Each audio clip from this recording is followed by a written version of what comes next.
Specifically in financial services, Albert Isola is very keen to ensure that we look in depth, together with the Financial Services Commission, which is the regulator in Gibraltar, at where exactly businesses in Gibraltar, financial services business in Gibraltar, are actually carrying out that business, and to what extent businesses are UK or EU dependent.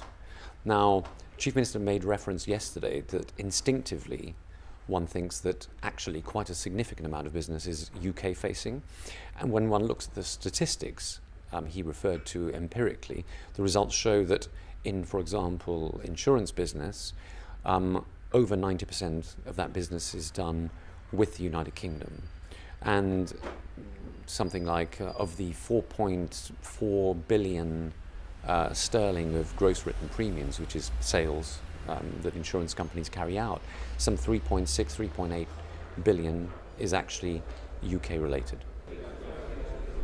So that sort of makes one feel a little bit less uncomfortable about what Gibraltar's situation will be like post-Brexit. Well, I think it's important that it still remains very important that if it were possible to reach an agreement which included access to the single market, that would be obviously much more preferable.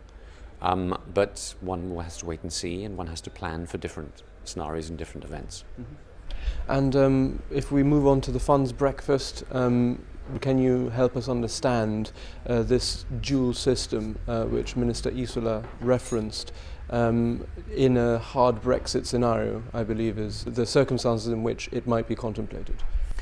Sure. I think that as part of the sort of heat mapping exercise and also related exercise in terms of looking at different possibilities and events, the Gibraltar Funds and Investments Association, there was a technical talk this morning by Joey Garcia on their behalf, covered an element looking at post-Brexit what different types of strands of business could be carried out.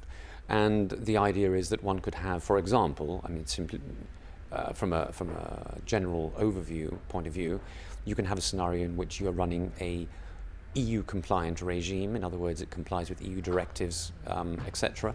But in a post-Brexit scenario it's also possible to contemplate that one can run an international standards regime. That doesn't mean that it's less compliant or doesn't meet standards, it just means that it's not caught by the specifics of an EU regime, but can work well within the standards of an international regime. But that's just one of many different options.